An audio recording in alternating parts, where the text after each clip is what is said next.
दो बेबी को देखकर प्रिया तो उछलकर वेदांत के गले लग गई। उसकी आंखों से भी आंसू बहने लगे। उसने खुश होते हुए कहा, मैं मासी बन गई। वेदांत ने भी हंसते हुए उसे अपनी बाहों में भरते हुए कहा, हाँ, और मैं चाचू बन गया।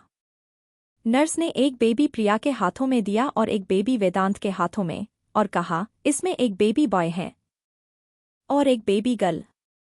वेदांत की गोद में बेबी गर्ल थी और प्रिया की गोद में बेबी बॉय। दोनों ही बेबी बहुत ही ज्यादा क्यूट थे। उन्हें देखकर दोनों के ही फेस पर स्माइल आ गई। अब आगे कुछ देर बाद माही को दूसरे रूम में शिफ्ट कर दिया गया था। कुछ घंटों बाद ही माही को होश आ गया। माही का चेहरा इस पर काफी थका हुआ लग रहा था और कमजोरी उसके चेहरे पर साफ नजर आ रही थी। उसे अपने सामने ही वेदांत और प्रिया खड़े हुए नजर आए, जो मुस्कुराकर उसी की तरफ देख रहे थे। माही ने अपनी कमजोर आवाज में पूछा, मेरे बेबी कहाँ है? वह ठीक तो है ना? प्रिया ने स्माइल करते हुए कहा, हाँ माही, तुम्हारे बेबी बिल्कुल ठीक है। तभी दो नर्स माही के बेबी को उसके पास लेकर आए। तब तक वेदांत ने माही को सहारा देकर बैठा दिया था और उसकी बैक के पीछे पिलो लगा दिया था। दोनों नर्स ने बारी बारी से माही के बच्चों को उसकी गोद में दिया। अपने क्यूट से प्यारे से बच्चों को देखकर माही की आंखों से आंसू आने लगे और उसके होठों पर एक प्यारी सी मुस्कुराहट थी। उसने बारी बारी से दोनों के फोरहेड पर किस किया और कहा, यह दोनों कितने क्यूट है ना? वेदांत ने हंसते हुए कहा, हाँ, यह दोनों क्यूट है, बिल्कुल तुम्हारी तरह। इसमें से एक बेबी बॉय है और एक बेबी गर्ल। अब जल्दी से बताओ, तुम दोनों का क्या नाम रखना चाहती हो? माही में कुछ सोचकर कहा, यह मेरे और रणवीर की प्यार की निशानी है, इसीलिए इन दोनों का नाम भी हमारे नाम से मिलता जुलता होना चाहिए। तो मेरे प्यारे से बेटे का नाम होगा माहिर और मेरी क्यूट एंजल का नाम होगा हीर। प्रिया ने मुस्कुराते हुए कहा, बहुत ही प्यारे नाम है दोनों की, माहिर और हीर। तभी माही कुछ वक्त के लिए उदास हो गई। उसकी यह उदासी वेदांत और प्रिया ने भी नोटिस की। प्रिया ने माही को गले लगाते हुए कहा, माही उदास मत हो, वक्त के साथ सब कुछ ठीक हो जाएगा। अब तुम्हें माहिर और हीर के लिए खुद को स्ट्रांग बनाना होगा। माही ने अपने आंसू पोंछे और कहा, अब मेरे पास जिंदगी जीने का मकसद है, मेरे यह प्यारे से बच्चे। अब इनके लिए मैं हंसकर जिंदगी जीऊंगी, ना कि रोकर अपनी जिंदगी काटूंगी। वेदांत ने माही का सिर सहलाते हुए कहा, that's like a my brave girl. Vedant और प्रिया अभी भी इंदौर ही रहते थे, जबकि वेदांत ने शिमला में ही माही के रहने का इंतजाम कर दिया था। वह बीच बीच में प्रिया को लेकर माही से मिलने जरूर आता था। वेदांत ने अभी भी रणवीर का साथ नहीं छोड़ा था, क्योंकि माही नहीं चाहती थी कि वह रणवीर का साथ छोड़े। 4 साल बाद शिमला की हल्की हल्की ठंड का मौसम। महादेव का मंदिर, जहां सुबह सुबह की आरती की तैयारी हो रही है। सुबह की आरती के लिए लोग हाथों में पूजा की थालियां लिए मंदिर में प्रवेश कर रहे हैं। इसी के एक लड़की, उम्र करीब 24 साल, लंबे खूबसूरत बाल, होंठों पे प्यारी सी स्माइल, अपने हाथों में पूजा की थाली लिए मुस्कुराते हुए मंदिर की सीढ़ियां चढ़ रही है। इस वक्त उसने एक पीले रंग का अनारकली सूट पहना हुआ है और उसके चेहरे की मासूमियत हर किसी का ध्यान अपनी तरफ खींच रही है। मंदिर में आकर उसने पूजा की थाली पंडित जी को सौंपी। पंडित जी ने जैसे ही उसे देखा तो मुस्कुराते हुए बोली, माही बिटिया आ गई तुम, मैं कब से तुम्हारा इंतजार कर रहा था। तुम्हें पता है ना, जब तक तुम सुबह की आरती ना गाओ तब तक ये आरती अधूरी ही लगती है। जी हाँ, यह लड़की कोई और नहीं, हमारी माही है। माही ने हंसते हुए कहा, हाँ काका, मुझे पता है, इसीलिए तो मैं जॉब पर जाने से पहले यहाँ आती हूँ, क्योंकि मुझे पता है कि आप मेरा इंतजार कर रहे होंगे और महादेव जी भी मेरा इंतजार कर रहे होंगे। तो चलो बिटिया, आरती शुरू करो। बाकी के सभी लोग भी काफी वक्त से तुम्हारा इंतजार कर रहे थे, पंडित जी ने कहा। माही ने अपनी आंखें बंद की और हाथ जोड़कर आरती शुरू की।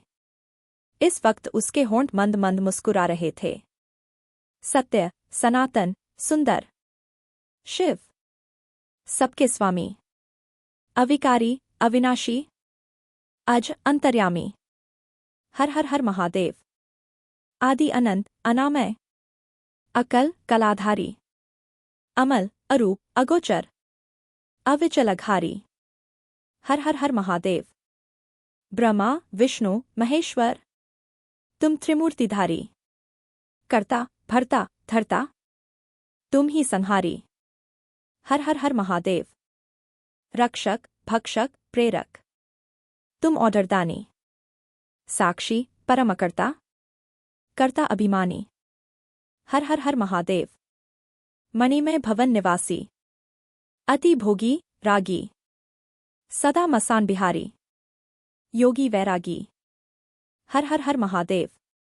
छाल कपाल गरल गल मुंड मालव्याली चिताभस्म तन त्रिण्यन अयन महाकाली। हर हर हर महादेव। प्रेत पिशाच सुसेवित पीत जटाधारी विवसन विकट रूपधर रुद्र प्रलयकारी। हर हर हर महादेव।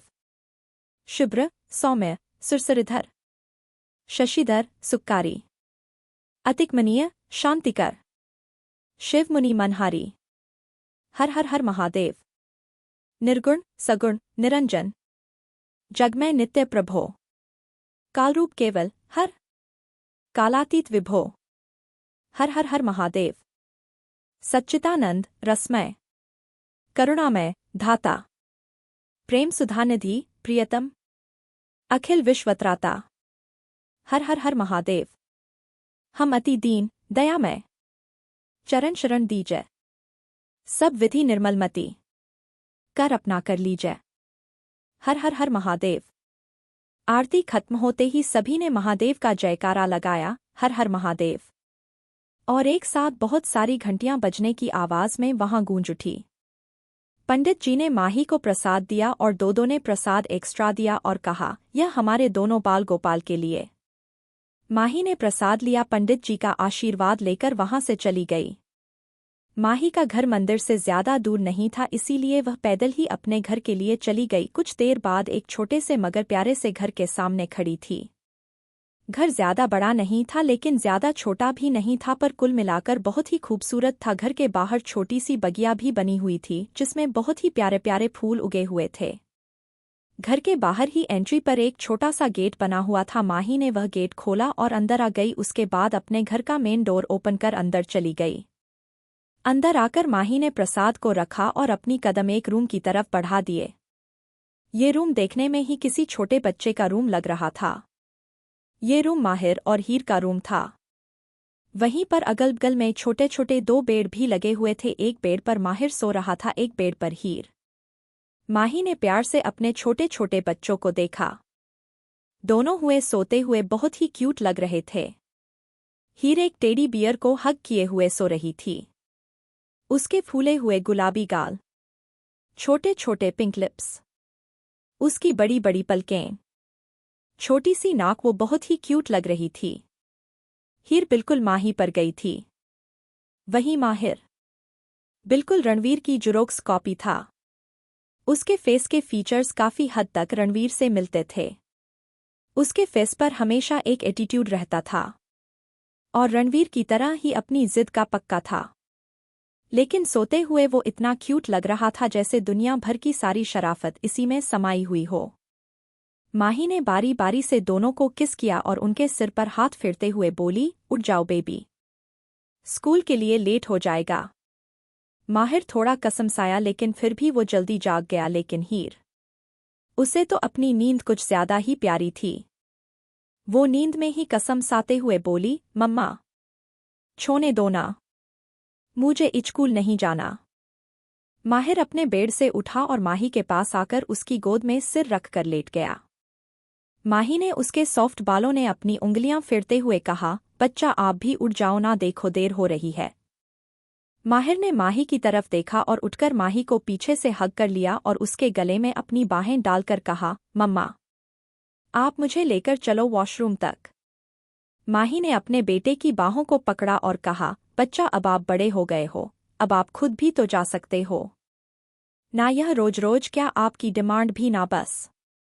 पर माही को पता था कि माहिर अपनी बात मनवा कर ही रहता है, इसीलिए उसने गहरी सांस ली और अपने बेटे को उठाकर वॉशरूम तक छोड़कर आई।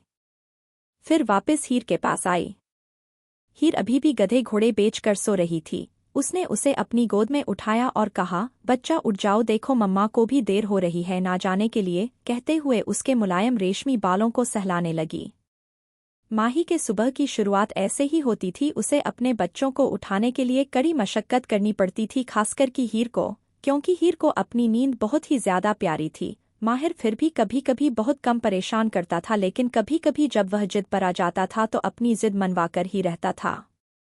माहिर अपनी उम्र से कहीं ज्यादा मैच्योर बिहेव करता था, जबकि हीर बहुत ही ज्यादा मासूम थी। माही ने जल्दी से दोनों बच्चों को रेडी किया और ब्रेकफास्ट कराकर उन दोनों का टिफिन पैक किया। इसके बाद उसने अपना भी लंच पैक किया और दोनों को साथ लेकर घर से निकल गई। New York city. रात के करीब 9 बजे एक 7 स्टार होटल के सामने करीब 10 गाड़ियां आकर रुकती हैं। उसके बीच वाली गाड़ी मर्सिडीज बेंज का गेट खुलता है। पहले एक पैर बाहर आता है और फिर दूसरा। दोनों ही पैरों में चमचमाते ब्लैक शूज थे। बाहर उस गाड़ी से बाहर निकालने वाला आदमी बहुत ही ज्यादा हैंडसम था। इस वक्त उसने ब्लैक टक्सटो पहना हुआ था, जिसमें उसकी फिट बॉडी काफी हॉट लग रही थी। एक हाथ में लिमिटेड एडिशन की वॉच और दूसरा हाथ पॉकेट में। उसकी आंखों में एक आग थी और उसका ऑरा बहुत ही खतरनाक था। उसका फेस एक्सप्रेशन लेस था। उसे देखकर कोई कह नहीं सकता था कि इस वक्त उसके दिमाग में क्या चल रहा है। उसने बड़े एटीट्यूड के साथ उसने अपने आगे कदम बढ़ाए। यह कोई और नहीं, हमारा डेविल किंग रणवीर रॉय कपूर था। उसके आगे बढ़ने के साथ ही उसके बॉडीगार्ड भी इसके पीछे पीछे आने लगे। कुछ ही देर में रणवीर एक प्राइवेट रूम में आया, जहां पहले से ही कुछ लोग बैठे हुए थे और जो रणवीर का ही वेट कर रहे थे। रूम में आने के बाद रणवीर अपने किंग साइज चेयर पर किसी राजा की तरह एक पैर पर दूसरा पैर रखे बैठा हुआ था। रणवीर का ऑरा ही ऐसा था कि लोग उसे नजर मिलाकर बात नहीं करते थे। उसने अपना हाथ उठाकर एक असिस्टेंट को इशारा किया। उसका असिस्टेंट अविनाश उसके इशारे को समझ गया। उसके बाद उसने वहां बैठे लोगों से कहा, स्टार्ट मीटिंग। अविनाश के ऐसा बोलते ही वहां मीटिंग शुरू हो गई। करीब 2 घंटे तक मीटिंग चली, जिसमें रणवीर ने सभी के सजेशन सुने और सभी की प्रेजेंटेशन देखी। पूरी मीटिंग में सिर्फ रणवीर में कुछ ही शब्द बोले, आई एक्सेप्ट द डील। इसके बाद वो अपनी चेयर से उठा और बिना किसी की तरफ देखे रूम से बाहर निकल गया। रात के 2 बजे न्यूयॉर्क। एक बड़ा सा विला जो बाहर से जितना खूबसूरत था, अंदर से उसकी खूबसूरती देखते ही बनती थी। रणवीर एक चेयर पर बैठा हुआ था। उसके एक हाथ में वाइन की बोतल थी, जिसे लगभग आधा उसने खाली कर दिया था, और एक खाली वाइन की बोतल नीचे लुढ़की हुई थी। रणवीर ने इस वक्त सिर्फ एक लोअर पहना हुआ था और उसकी अपर बॉडी बिल्कुल न्यूड थी। उसकी नज़र सामने स्क्रीन पर टिकी हुई थी, जहां प्रोजेक्टर पर माही की फोटो और कुछ वीडियो चल रही थी, जिसे देख रणवीर के होंठों पर एक जहरीली हंसी आ गई। रणवीर एक चेयर पर बैठा हुआ था। उसके एक हाथ में वाइन की बोतल थी, जिसे लगभग आधा उसने खाली कर दिया था, और एक खाली वाइन की बोतल नीचे लुढ़की हुई थी। रणवीर ने इस वक्त सिर्फ एक लोअर पहना हुआ था और उसकी अपर बॉडी बिल्कुल न्यूड थी। उसकी नज़र सामने स्क्रीन पर टिकी हुई थी, जहां प्रोजेक्टर पर माही की फोटो और कुछ वीडियो चल रही थी, जिसे देख रणवीर के होंठों पर एक जहरीली हंसी आ गई। अब आगे। उसने माही की फोटो देख वाइन का एक घूंट भरा, अपनी चेयर से उठते हुए लड़खड़ाते हुए कदमों के साथ स्क्रीन के पास पहुंच गया। फिर माही के चेहरे पर अपना हाथ फिरते हुए अपनी मदहोशी भरी आवाज में कहा, जानता हूं मैंने तुम्हारे साथ बहुत गलत किया, बहुत ही ज्यादा गलत किया है, लेकिन तुम्हें भी तो मुझे छोड़कर नहीं जाना था ना। कहा था कि कभी मुझे छोड़कर मत जाना, कभी मुझसे दूर जाने की सोचना भी मत, लेकिन तुम फिर भी मुझसे दूर चली गईं। फिर उसकी आंखें एकदम, उसकी आंखों के भाव डार्क हो गए। जिन्होंने हमारी जिंदगी में जहर घोला, वो आज तक सजा भुगत रहे हैं और आगे भी भुगतेंगे। जिंदगी भर वो तड़पेंगे, लेकिन मैं उन्हें मरने नहीं दूंगा, ताकि मैं उन्हें तिल तिल कर मार सकूं। कहते हुए उसके होंठों पर एक रूथलेस स्माइल आ गई। जिस वक्त रणवीर ने अपना ब्लड टेस्ट करवाया था, तभी उसने अपने आदमियों को इन्वेस्टिगेशन के लिए लगा दिया था। वेदांत और रुद्र ने भी अपनी तरफ से पूरी कोशिश की थी असली गुनाहगारों को पकड़ने की, लेकिन जब तक सच सामने आया तब तक सब कुछ बिखर चुका था। समीरा ने भले ही फुल प्रूफ प्लान बनाया था माही को रणवीर से दूर करने का, लेकिन वो ये भूल गई थी कि वो सीधा सीधा रणवीर रॉय कपूर से दुश्मनी मोल ले रही है। समीरा के ही कहने पर अंकित माही का दोस्त बना, ताकि रणवीर के दिमाग में वो शक का बीज डाल सके, लेकिन वो ये भी जानती थी जिस रणवीर ने तब माही का साथ दिया जब माही का किडनैप हुआ था और वो कई घंटों तक विक्रम चौहान की कैद में थी, और जब समीरा की मां ने माही के लेकर सबके मन में गलतफहमी डालने की कोशिश की थी तब उन्हें रणवीर के गुस्से को झेलना पड़ा था। रणवीर माही के खिलाफ एक शब्द नहीं सुन सकता था, इसलिए पहले उसके माइंड को कंट्रोल करना जरूरी था, वरना नॉर्मल सिचुएशन में वो इस मामले की पहले तह तक जाता और उसे पता चल जाता कि इस सबके पीछे समीरा का हाथ है।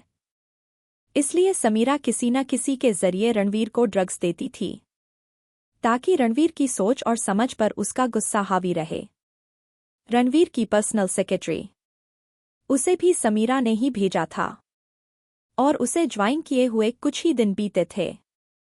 उसने ही रणवीर के फोन से माही को मैसेज किया था होटल बुलाने के लिए, जब रणवीर वॉशरूम में था, और कुछ दिनों में ही उसने रणवीर के फोन का पासवर्ड पता कर लिया था और उसे अच्छे से पता था कि रणवीर के कैबिन में सीसीटीवी कैमरा नहीं है, इसलिए उसने ये काम बड़े ही आराम से कर लिया।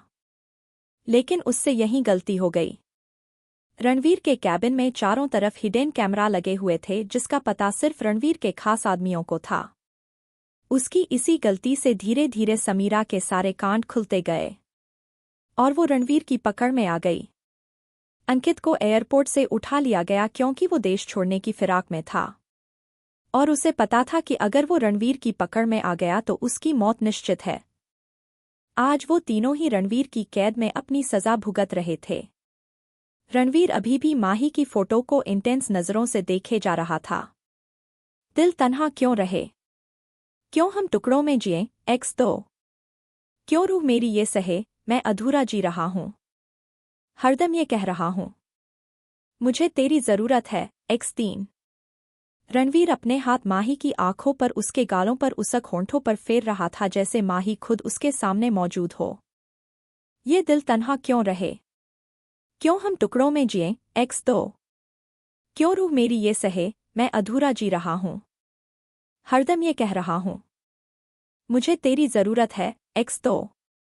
उसने अब एक सांस में ही पूरी बोतल खाली की और फर्श पर बोतल को जोर से पटका जिस वजह से बोतल चकनाचूर होकर बिखर गई। वो घुटनों के बल फर्श पर ही बैठ गया। इस वक्त वो काफी टूटा हाँ नजर आ रहा था। तुम्हें मुझसे दूर नहीं जाना चाहिए था जान, तुम मुझसे लड़ती, मुझ पर अपना गुस्सा निकालती, मुझे सजा देती, लेकिन मेरे पास रहकर।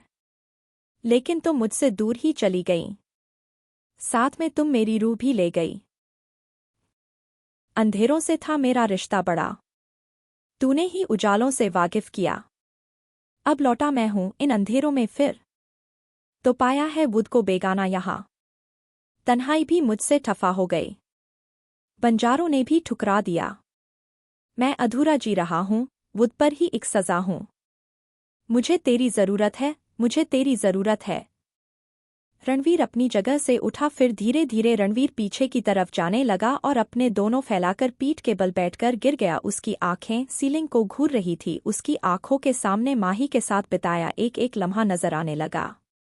उसके होंठों पर एक दर्दभरी मुस्कान आ गई। हम तेरे जिस्म की वो खुशबुएं अब भी इन सांसों में जिंदा है।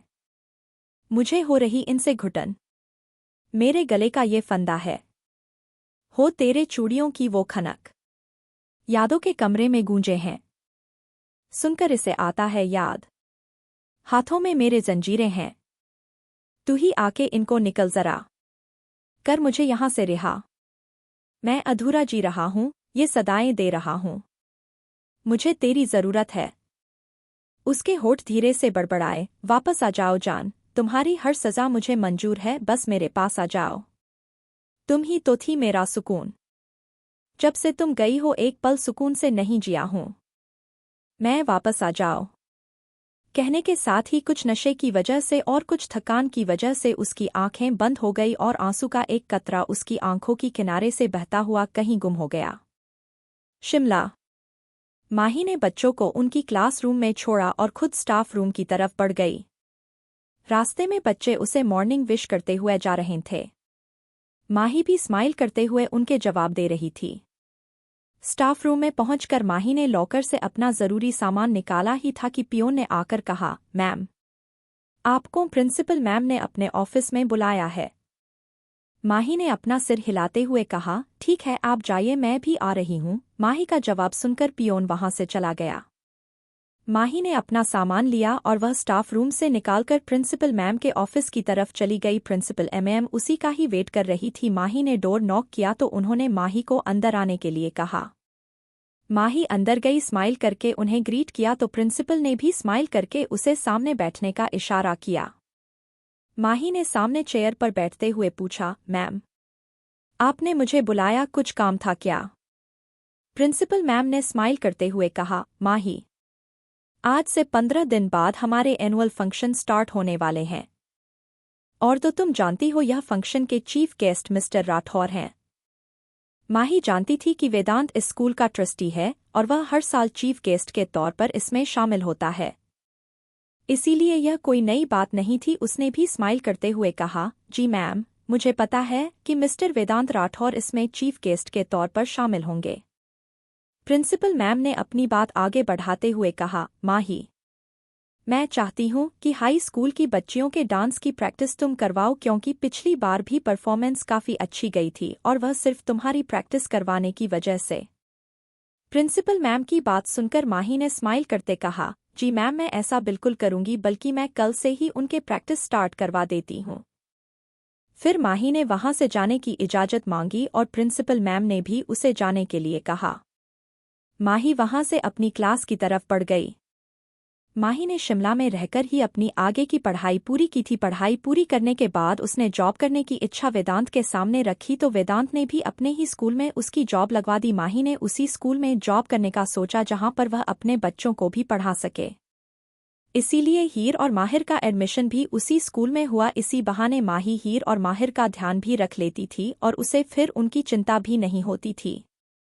जहां सच्चाई रणवीर के सामने आ चुकी थी, लेकिन फिर भी वह माही का पता नहीं लगा पाया था, क्योंकि माही की सारी इन्फॉर्मेशन माही के कहने पर ही वेदांत में हाइड कर रखी थी।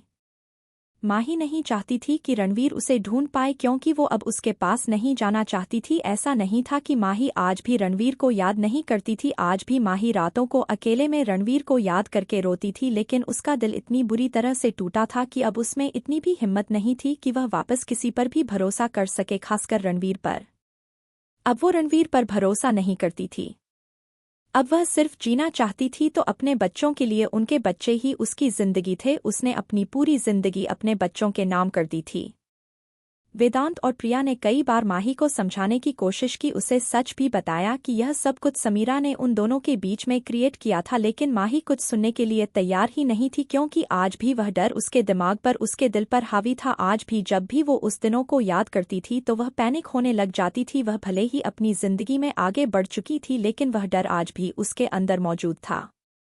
उसे अभी भी लगता था कि रणवीर उसके बच्चों को उससे दूर कर देगा, क्योंकि रणवीर का ऐसा रूप उसने पहली बार ही देखा था कि रणवीर गुस्से में इस हद तक जा सकता है, इसीलिए तो उस पर भरोसा नहीं करती थी।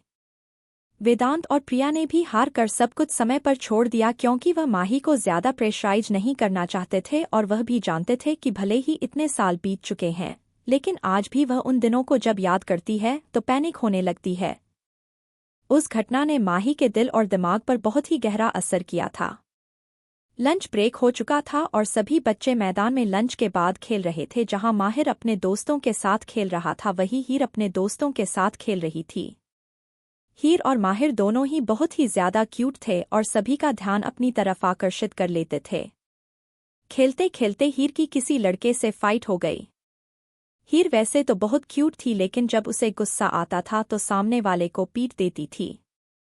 जब माहिर ने अपनी बहन को ऐसा करते हुए देखा तो वह दौड़कर उसके पास आया। हीर उस लड़के के ऊपर बैठकर उसके बाल खींच रही थी।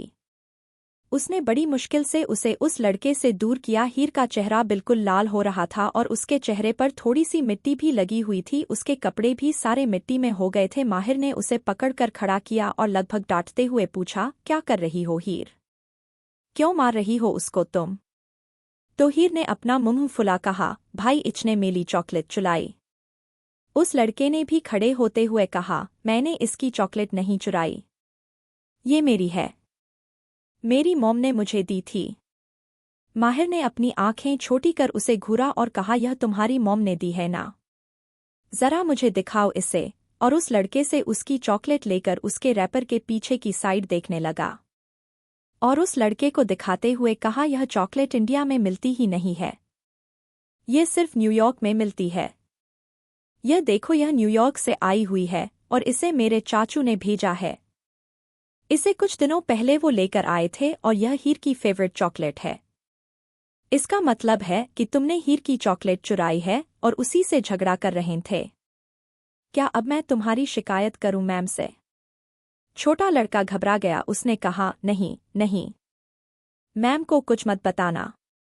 अच्छा सॉरी, मैं अब से ऐसा नहीं करूंगा, कहकर वहां से भाग गया।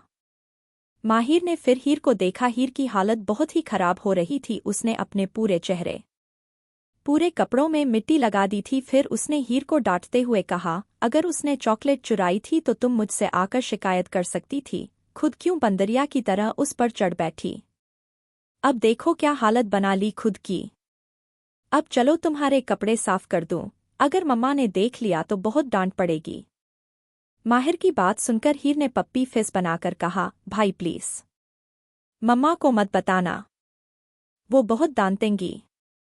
माहिर ने हीर की बात सुनकर अपना सिरनामे हिलाया और फिर उसका हाथ पकड़कर उसे अपने साथ ले गया। माहिर ने अपना रुमाल पानी से थोड़ा सा गिला किया और उससे हीर के चेहरे को साफ किया और ऐसे ही उसने उसके कपड़ों को भी साफ किया। माहिर भले ही हीर से कुछ मिनट बड़ा था लेकिन वो उसका बड़े भाई की तरह ध्यान रखता था और उसे बड़े भाई की तरह डांटता भी बहुत था। माहिर हीर से कहीं ज्यादा मैच्योर था, जबकि हीर बहुत ही ज्यादा इनोसेंट थी। शिमला, रात का वक्त। माही ने बच्चों को खाना खिलाकर सुला दिया और वापस किचन में आकर बचा हुआ काम खत्म करने लगी। तभी उसका फोन रिंग करने लगा। उसने जल्दी से आकर देखा तो प्रिया की कॉल थी, जिसे देख उसके होंठों पर स्माइल आ गई। उसने फोन पिक किया और सोफे पर बैठ गई। कुछ देर बात करने के बाद उसने कॉल कट कर दी। प्रिया और वेदांत कल सुबह की फ्लाइट से शिमला आने वाले थे। प्रिया ने यही इन्फॉर्म करने के लिए माही को फोन किया था। माही ने फोन टेबल पर रखकर अपने घर को थोड़ा सा समेटा और उसके बाद वह भी अपने रूम में सोने चली गई। माही को आज भी पिलो को हग करके सोती थी। पूरा दिन तो माही अक्सर बिजी रहती थी तो उसका दिन निकल जाता था, लेकिन रात की तन्हाई में उसे रणवीर की याद जरूर सताती थी। आज भी आंखें बंद करते ही माही की आंखों के सामने वही प्यारे प्यारे पल घूमने लगे। इसके साथ ही माही की आंखों से आंसू का एक कतरा बहकर पिलो में कहीं गुम हो गया। इन्हीं यादों में खोए हुए माही नींद के आगोश में चली गई। दूसरा दिन, सुबह। माही ने सुबह उठते ही जल्दी से सारे काम निपटा लिए थे और ब्रेकफास्ट भी रेडी कर लिया था। उसके बाद उसने बच्चों को उठाकर भी रेडी कर दिया था। आज उसने अपनी और बच्चों की स्कूल से छुट्टी ले ली थी क्योंकि वेदांत और प्रिया आने वाले थे तो वह उनके साथ में कुछ टाइम बिताना चाहती थी। सब काम से फ्री होकर माही सोफे पर बैठी थी तभी डोर बेल बजी। माही से पहले ही माहिर और हीर गेट की तरफ भागे। माहिर ने जल्दी से डोर ओपन कर दिया।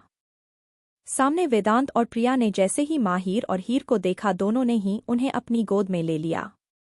माहिर तो कुछ देर बाद ही प्रिया के गोद से नीचे उतर गया लेकिन हीर तो जैसे वेदांत की गोद में चिपक गई थी। उसका वेदांत की गोद से नीचे उतरने का कोई इरादा नहीं था।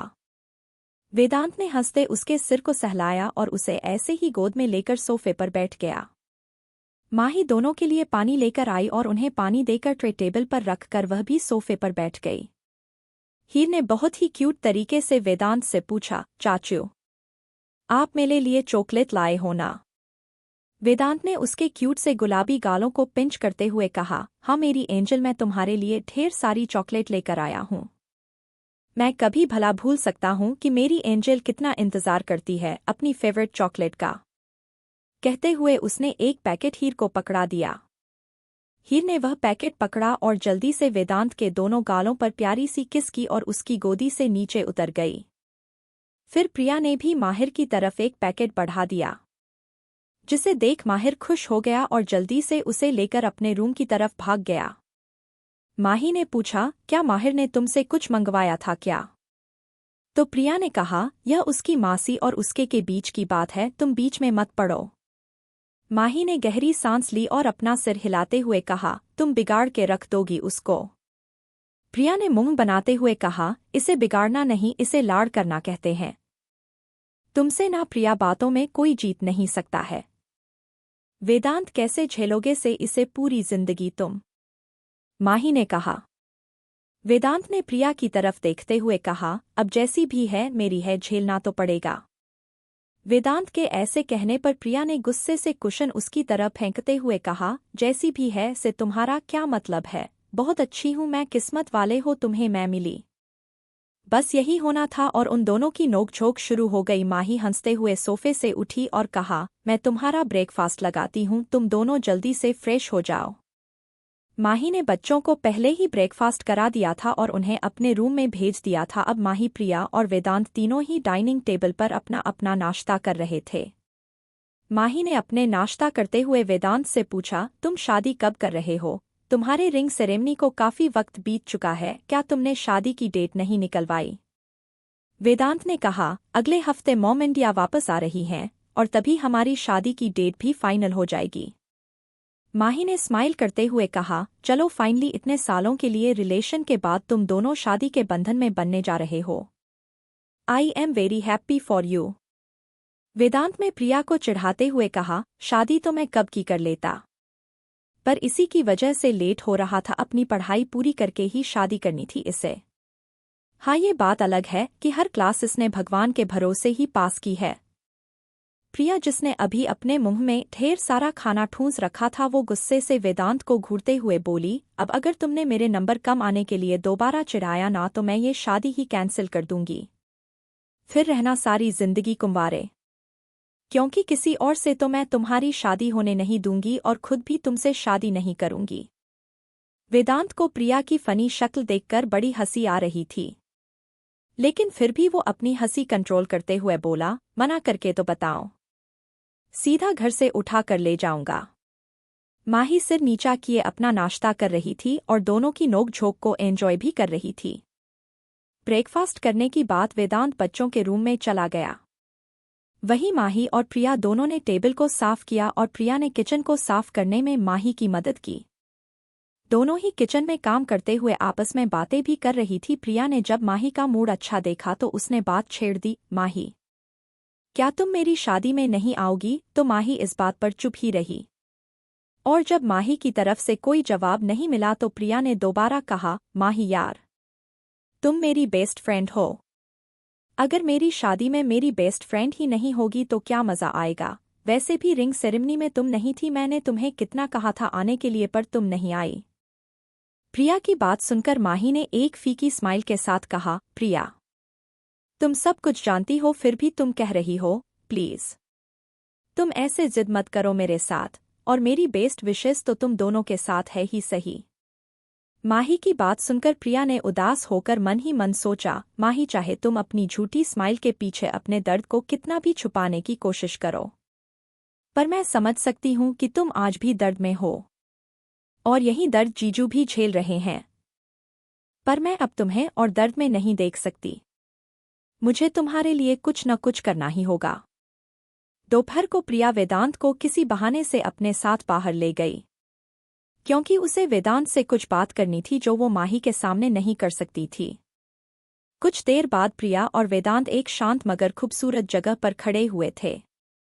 वहां की खूबसूरत वादियां, बहता झरना और वहां की हरियाली वहां के माहौल को काफी खुशनुमा बना रहे थे।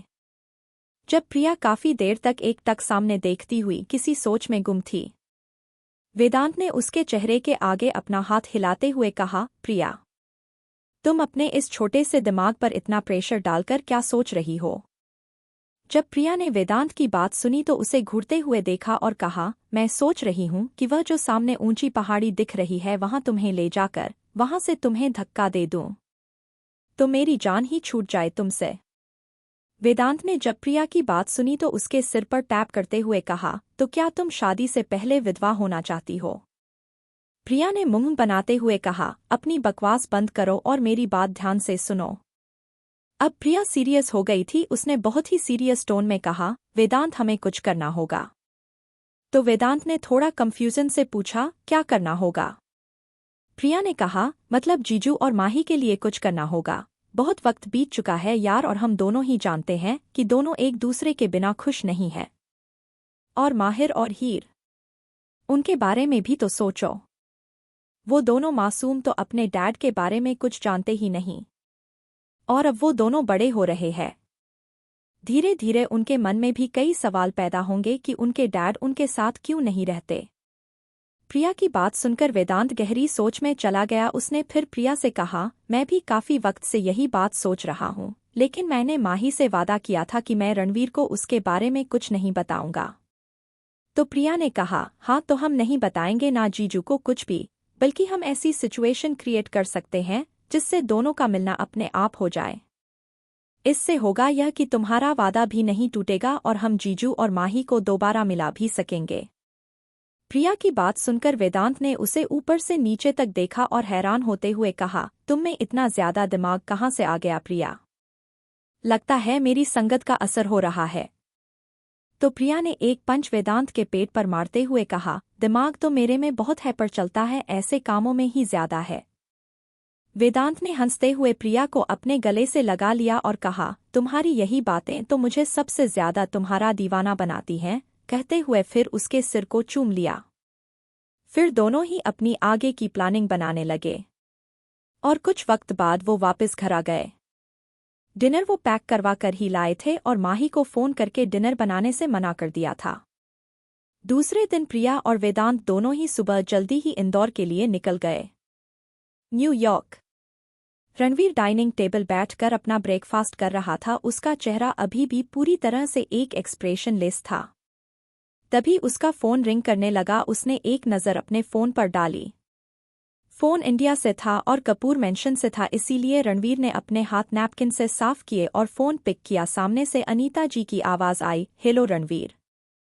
रणवीर ने कहा, हेलो मॉम। अनीता जी ने आगे कहा, रणवीर तुम इंडिया कब वापस आ रहे हो? पिछले 1 महीने से तुम न्यूयॉर्क में हो। रणवीर ने बिना किसी भाव के कहा, मॉम मेरा 2 दिन का काम और बाकी है, उसके बाद मैं इंडिया वापस आ जाऊंगा। कहकर उसने और ज्यादा बात नहीं की और फोन डिस्कनेक्ट कर दिया। दूसरी तरफ अनीता जी उदासी से अपने फोन को देख रही थी। उन्होंने मन ही मन कहा, मेरे बच्चों की हंसती खिलती जिंदगी को बर्बाद कर गई समीरा। पता नहीं मेरी माही कहाँ होगी, किस हालत में होगी। माही के जाने के बाद रणवीर भी पूरी तरह से बदल गया है।